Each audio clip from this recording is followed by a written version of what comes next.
Hello everyone, my name is Protesilaos, also known as Prot. Today I will be talking to you about a rather paradoxical claim, which is that Emacs is my favorite Emacs package. In this presentation I will elaborate on this claim of mine and hopefully shed light on some of the most valuable qualities of Emacs. So what I have here in front of me is a standard org mode buffer, and I will now enable the mode that I have to convert it into a pseudo, fake slideshow. This is still an editable org mode buffer. I will mostly be talking to you, but there will be some demo of Emacs functionality as we proceed with the presentation, but it will be mostly the slideshow and just me presenting what I have here. So as I said, the topic is that Emacs is my favorite Emacs package.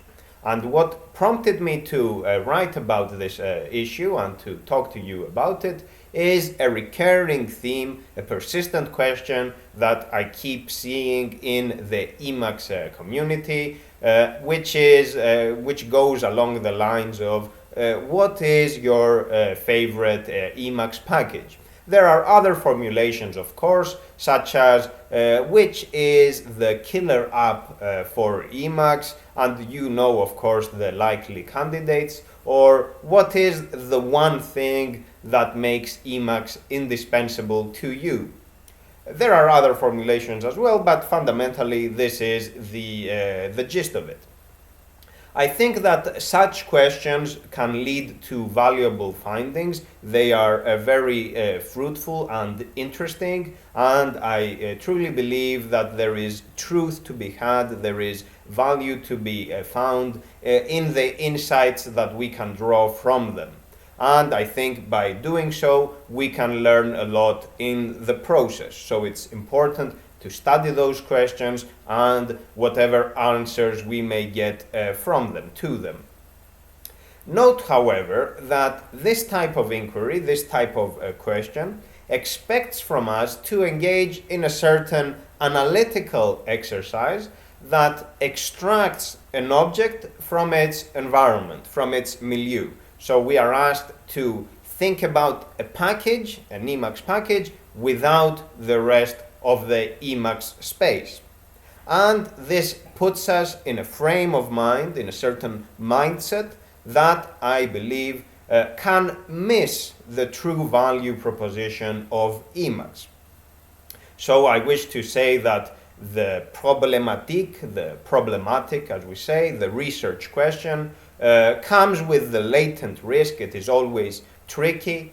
The risk of holding us captive to the mindset of decontextualization, the idea of examining an object without reference to the environment that renders it possible.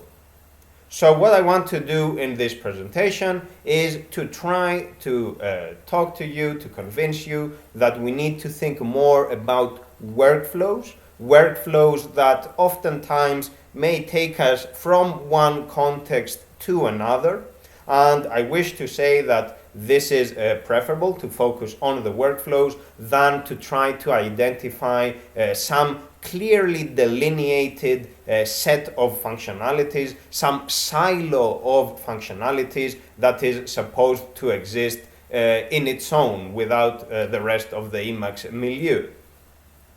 Because in trying to identify such a silo, I think that we may be underestimating everything else that exists in Emacs, everything else that contributes to our day-to-day experience with Emacs. So let's see what we have. So what I want to say is that you should not ignore the forest while you are looking at a single tree. Now, before I get misunderstood, yes, org mode and Magit are great because these are usually at the top of every person's favorite packages list. So yes, of course, there are individual packages that make my life easier, your life easier, everybody's life easier. And yes, there is value, there is truth to be had in finding out which packages people prefer, enjoy the most. So this is all good. But what about the combination of all utilities that contribute to your Emacs experience? What about the gestalt? If you claim that my favorite package is X, and you name your favorite package, and then do not couch your statement in terms of the rest of the toolkit you rely on, if you do not acknowledge how everything else frames it, informs it, empowers it, then you are likely to underappreciate or altogether ignore the true value proposition of Emacs, because you do not acknowledge how the whole thing, how the entire system is pieced together. And more importantly, you may not realize the potential of Emacs's extensibility, an extensibility that is dynamic or case dependent. In other words, Emacs provides the means to implement a metaphor that many of you may be familiar with, which is that of the Unix pipes and the Unix redirection of output, how you can get the output of one command and pipe it into another so the other command gets it as an input. You know that if you have ever used the Unix shell. This is standard stuff, especially for those of us on GNU/Linux. So of course Emacs has exactly this concept for basically all packages in its space. You can use Emacs Lisp, so the programming language that Emacs is written in, the majority of the Emacs code base, to exactly draw linkages between packages that are that do not know about each other's presence in advance. More on that in a bit. You can, in practical terms, connect your email client to your agenda, your RSS reader to your bespoke note-taking system, your music manager rather, to your directory editor, and so on, so forth. All these can benefit from interfaces for searching, editing in bulk, and so on. There are lots of things that can be pieced together depending on the workflow, depending on your needs. And these are always case dependent. So my idea of connecting two or more packages may differ from how you will do it and how a third person will do it, and so on. My claim here is that most of the times there is no such thing as a single package or a narrow subset, a clearly defined core of packages that makes Emacs great. It rather is the linkages, the connections between several pieces of code, several pieces of functionality, if you want to generalize it, that makes Emacs a pleasure to work with. Because those are the things that contribute to predictable workflows that we rely on day to day. Predictable yet flexible. Because of Emacs Lisp, we can always extend them, we can always alter them, we can always adapt them to new states of affairs, to evolving circumstances, to our needs depending on the situation. So all these keep Emacs relevant and, dare I say, intriguing. So let's see how this is. There are three core attributes that characterize Emacs. Emacs is, of course, programmable and introspectable. Both of those presuppose transparency, and these make the Emacs experience open-ended. So let's delve into each of one of these to see what I mean. Programmability. It is when one set of features can interface with another, even though they were not designed for the purpose of being connected together. They were not developed with knowledge of each other's presence in advance. That's the idea. The same idea with the Unix pipes, what I mentioned earlier. So what can be done with Emacs is not predetermined. That is the whole point of it. It is always there for you to define on the spot, ad hoc, if you will. There is always scope for something new, but also something that is case dependent, something that is tailored to your particular case, to your specific requirements.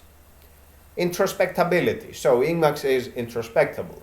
The user can examine the entire code base of Emacs or some specific implementation that they are interested in. For example, what is the value of a given variable, what arguments does a function take, and so on and so forth.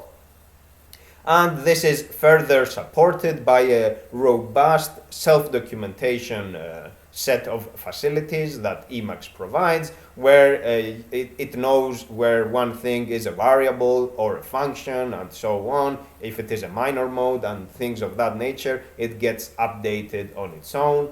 And of course, the high quality material that one can access through the built-in info reader. So all those manuals, because through introspection, because Emacs is so pleasant to work with, so easy to find documentation, it has developed, it has cultivated, if you will, a certain attitude in the community of providing good docs. So you will always find doc strings. It is kind of a requirement when you are writing Emacs Lisp for others to read. So documentation for each function and each variable, but then also to provide comprehensive manuals for people to really delve into the specifics of your implementation. So this is the Emacs community's documentation culture, which derives from a core attribute of Emacs, which is its introspectable nature.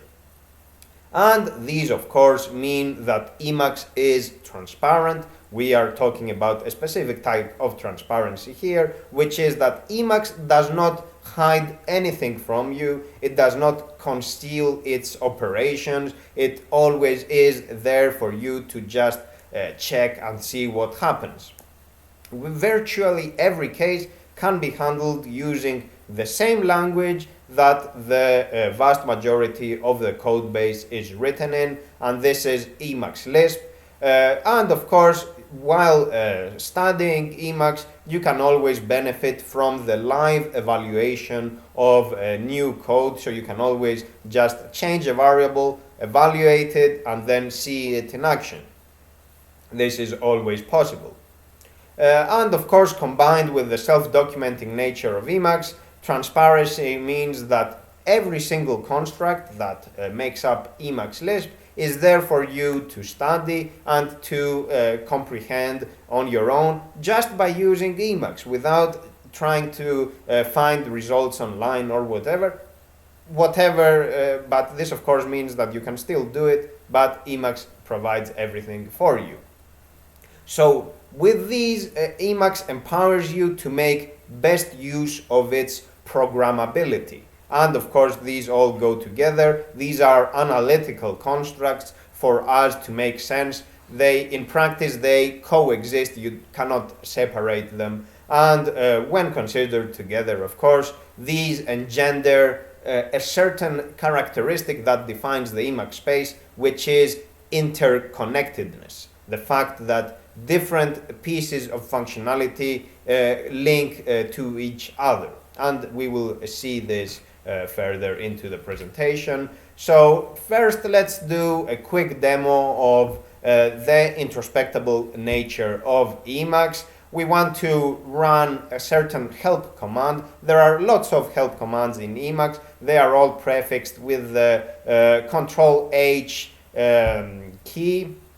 So in this specific case, I want to do Control-H and O, which is to describe the symbol. and the symbol is the true name of a variable or a function. So for example, if I put the point, you see where my point is over here, if I put it over this word and do Ctrl-H-O, you can see that the default action over there is to describe the symbol whose name the symbol that is map car. So just by doing that, I get a help buffer and it is telling me what this thing is about, and I can see over here apply function to each element of sequence and make a list of the results. How about this one over here? We do the same thing. Of course, I have a function, my own function, where I just hit a single key and it will do the whole thing of describing the symbol and point, and with one action produce a help buffer as well, but this is outside the scope of our presentation. So map concat is to apply a function to each element of sequence and then concatenate the results as strings, not as a list. So what we can do now is that we can evaluate this expression and see what it gives us. We can see the echo area at the lower part of the screen, and it is giving us a list of 3 separate strings. All have been upcased, all have been turned to all caps, whereas here in my buffer they are all lowercase. And what about this one over here? We can see now that we have a single string with each word separated by hyphens, and they are all upcased as well. I can use another help command, Ctrl-H-E, to view the messages that appear in that lower part of the screen. That part is called the echo area, and it occupies the same space as the mini buffer, but no worries about that. We can see what appeared in the echo area. First one was about map car, and I see what map car gave me, and the second one was about map concat, and I see the difference right here. So these are, of course, the basic tools that you use to start experimenting with Emacs Lisp. And of course, once you master the basics and of course build on them, you start writing your own programs and you extend Emacs that way. I have been doing this myself. Practically after a few months that I started using Emacs, I started learning Emacs Lisp. Even though I have never seen Lisp before, I had no idea about it. Just by using Emacs, just by experimenting through trial and error, relying on introspectability, I was able to start writing my own little functions and programs in Emacs Lisp. So let's start now. Let's now go to a demo that I have over here. I will switch to another window layout where I have some plain text over there, and I will start doing a few things. I will always explain what I do.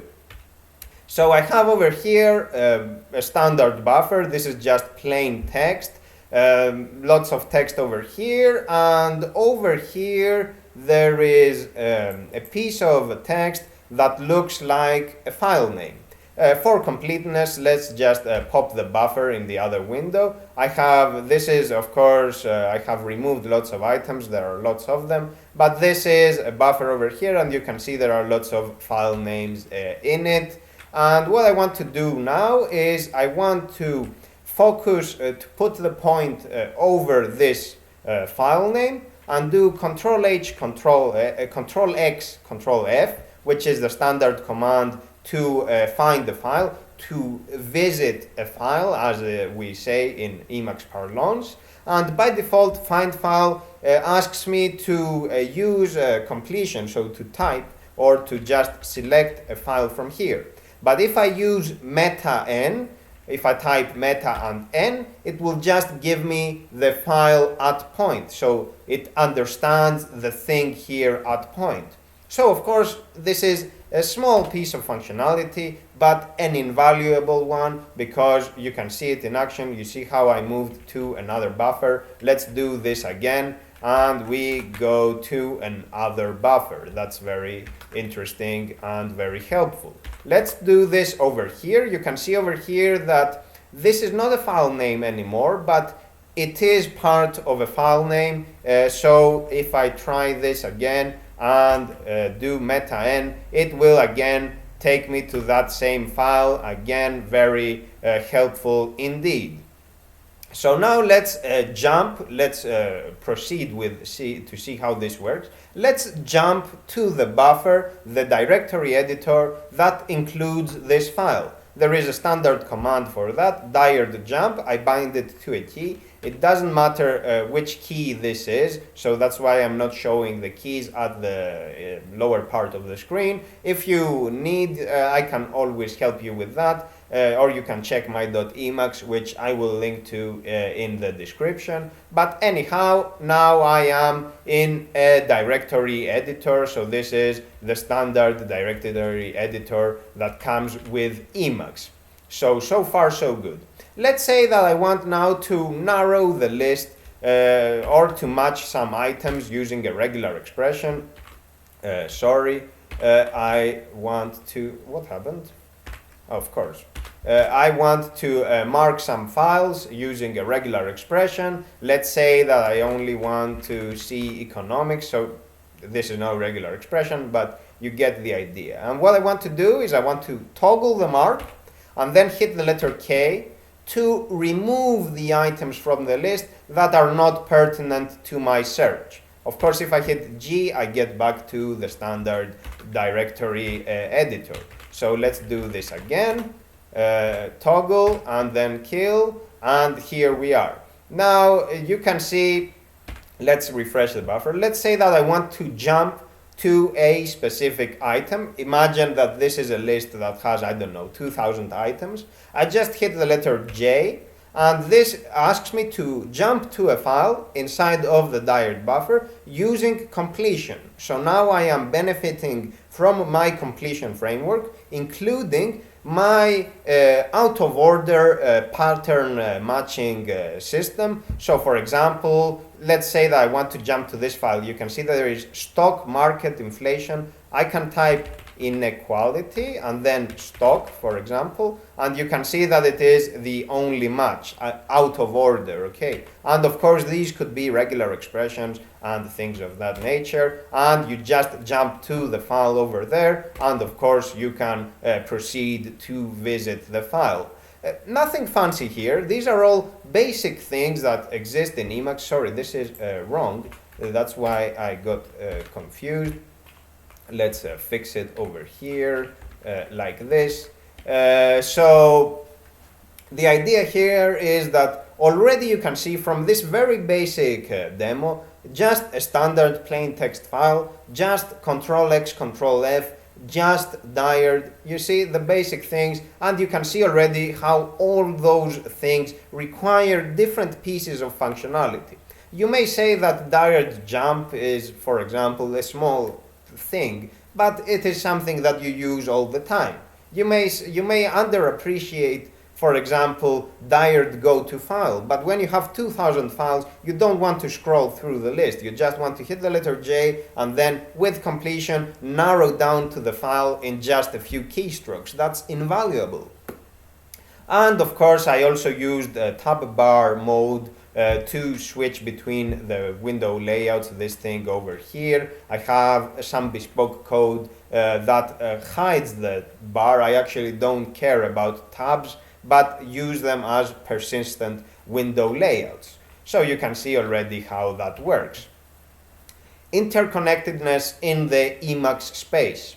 My point is to highlight the true value of Emacs's extensibility, which is realized in the connections that we can make between different pieces of functionality. And as I already said with the Unix pipes and input-output redirection, is that one package does not need to know about the presence of another in advance. So programmability allows you to connect packages that do not know about each other's presence. So your focus should always be on the workflow. It is the whole system that matters, the system that helps you get things done with Emacs, the system that contributes to your experience with Emacs. because that is what really matters, because that is what you benefit from day to day. It is that set of emergent qualities that become available in the combination of otherwise disparate tools. And what I mean by emergent qualities is that the things that constitute the case for your experience do not exist in each package when considered in isolation, but only when you combine them. Only when you combine the packages you get to experience that workflow. So this is emergent in that sense. So let me stress the importance of interconnectedness in the Emacs space, but by showing you another quick demo, same principle as before. Now I will combine three distinct packages, none of which knows about each other's presence. Of course, this is something that I have shown before in videos as well, but it doesn't really matter. What I want to do here is first focus on lfeed, which is my reader for RSS or Atom feeds. And in lfeed, I have some podcasts that I want to listen to. I want to enqueue them in a media playback buffer. So for that, I will be using Bongo. These packages do not know about each other, as I already said. And then from Bongo, I want to just highlight what I just read and, for example, write a note about it. So let's again use the tab bar feature to switch to a persistent layout. This is lfeed. I have just narrowed the list for the purposes of our demo here. And let's say I want to listen to this podcast. I want to enqueue it. So I just have a command for that, and I am enqueuing it. You see that I now have the Bongo lfeed queue over there. I've shown this before as well. You just hit the return key and it starts playing whenever you want. But let's say that I have listened to it. Sorry. Let's say that I have listened to this thing, and now I want to highlight it and take a note of it. I want to write something about it. So I will just use my command, a note about this podcast, let's say, and I want to use the demo word as my category. So you can already see that I have the text that I highlighted. You can see it over there, it is below. So this podcast is about X, Y, and Z. And I can write whatever I want. I can save this and I can close this and go back to what I was doing. Or I could, for example, if I am here, I could connect this to a to-do item using org capture. I could, for example, here check this buffer out using Magit, or I could run a grep search to match all instances of a podcast and replace it with audiocast. I don't know, whatever it is, and then I could go back to diary. The point is that there is no one thing that really makes this great. It is the combination of packages that really matters in your day-to-day experience. And of course, I am speaking about cases where we are talking about a fully fledged Emacs session and not some narrowly specialized activity where you just pop up an Emacs frame only for one thing. I would assume this is the exception, but of course, for those cases, I can understand why you only have one or a few favorite packages. Finally, this entire presentation is made possible by combining several tools. Again, we have org mode, we have Olivetti mode to center the buffer, we have org tree slide mode, which is what produces the slideshow out of those headings. We have my own commands for setting fonts. We have variable pitch mode. Perhaps I should add this as well. Variable pitch mode, which is built into Emacs. And probably more, I may be forgetting something. But again, the point is that if I were to say that org mode is my favorite package, what would be the value of org mode if I didn't benefit from all those other things? How could I do this presentation? That would be practically impossible. And of course, what is the value of Magit if you cannot write notes in a way that makes sense to you? What is the value of writing notes if you cannot run a grep command and edit the grep buffer? What is the value of an editable grep buffer if you cannot also sort your files in dired, the directory editor? What is the value of that if you cannot have Magit? So everything comes together into a singular, a consistent experience, and this is what really matters. And the whole thing, this experience, is possible exactly because Emacs is programmable, introspectable, and transparent. So all those things contribute to the interconnectedness that we get to experience in the Emacs space, and this interconnectedness is why I truly believe that my favorite package is Emacs itself. And then, of course, I like all the little things that I get to use on a day-to-day basis. So that's all for now, folks. I have nothing more to share. I will make sure, as I said, this presentation is a standard org mode buffer. I will include it on my website below the video that I will post there. I will also include the link to my Emacs configuration, my .emacs, in case you wish to copy something. There is always work being done there. And I believe that covers it for today. I was using one of my themes, of course, with some customizations, but no worries, no need to delve into that. That's all for now, folks. Thank you very much for your attention, and I hope that you will start appreciating the little things. Little, of course, maybe just a figure of speech, but you get what I mean. The things that you don't immediately recognize as contributing to the quality of your experience with Emacs. That's all from my side. Thank you very much for your attention. Goodbye, folks.